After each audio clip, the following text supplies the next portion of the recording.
My name is Arvind Kala and I live in Delhi.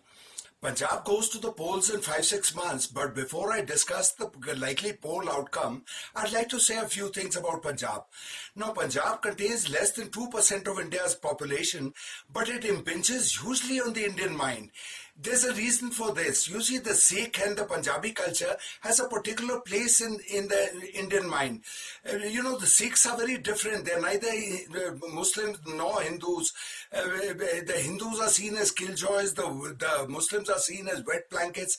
But the Sikhs are the only religious group which are seen as fun-loving. They're truly hedonistic. They're associated with booze and chicken and mutton and fun and buffoonery and stuff like that. Enjoy life, let other people enjoy life. That's the sort of image they have. And another reason why Punjab, the rest of India connects with Punjab is because of Punjabi music. It reverberates all over India. I remember 6-7 years ago going to a very rich wedding in Kerala, and of the 200-300 guests that were there, forget about Punjabi, they didn't even know a word of Hindi. But the whole party rocked to Punjabi music the whole till midnight, till the wee hours of the night. And the second unifying factor, which makes the rest of India aware of Punjabi, is Punjabi galis, the maa behan ki galis.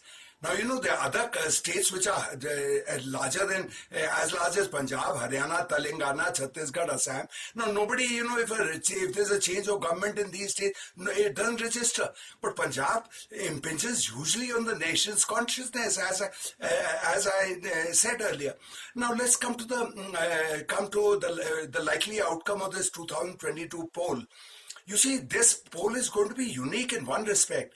Punjab has always been a two-party state. If you look at the poll history of the last 25 years, it's been either the Akalis or the Congress. Akalis, Congress, Congress, Akalis, Congress. It's been going like that for the last 25 years.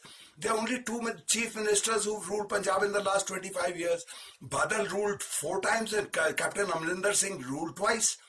But now there's a third game changer, Kejriwal, who's a very strong contender. Now let me tell you the arithmetic of these three corner contests. For ease of understanding, I'll put it this way. Suppose there are 300 voters and there are 3 candidates. One candidate gets 33 votes, the second candidate gets 33 votes, but the third candidate gets 34 votes. Now the third candidate gets the gold medal, the others don't get a copper medal at all.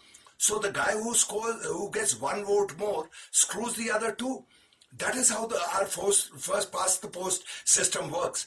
And if there are 3 contenders, then everything becomes very, very dicey.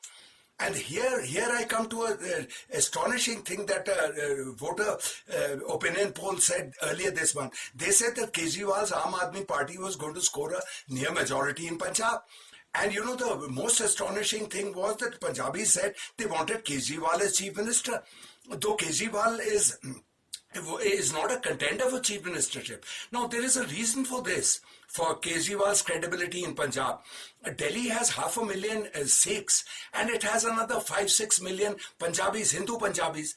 All these Hindu Punjabis and Sikh Punjabis of Delhi, they go to Punjab, their relatives and friends come over. So they, all those people are highly aware of all the work that Kejriwal has done. The first chief minister to give a certain amount of electricity and water free, making bus travel for women, and delivering. And he's seen as credible. Now, let me tell you one thing about Kejriwal. He's rotten to the core. There is not a single party man of his that he has not stabbed. He controls the party as ruthlessly as Amit Shah and Modi control their party. But the fellow on the ground, he delivers. And another thing which makes him irresistible is the way he dresses. He's like the guy next door. Terlian pants, a bush shirt, a forgettable looking guy. But when he talks, he connects with people in a way that Badal doesn't, in a way the captain doesn't, in a way that Sidhu does. But, Sidhu's changed too many parties and he's too, fake in some ways, his TV laughter, etc., etc. But Kejriwal, resonates in the hearts of people. So, and Punjab, it was formed 56 years ago, in 1966, and every government has been between Akalis, etc. So the 30 million people of Punjab are yearning for a new phase. That is my assumption. Now, on what do I base this on? Nothing. I sit on my butt and I do nothing. but I keep my eyes open, I keep my ears open, and I kind of tune my ears into whatever I can hear. So that is why I think that Kejriwal is going to be a very strong force, and he may actually end up as a winner. Because when a new face goes, a credible face goes, and he says, hey, you've tried these guys for bloody 56 years, why don't you give me a chance, I'll deliver. So, that kind of a message can reverberate in a small state like Punjab.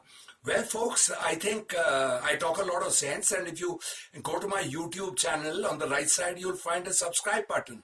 Please press that. And also, if you like this video, please send it to all your friends and relatives and colleagues and passers-by, everybody. I think I'll get going. See you later, alligator.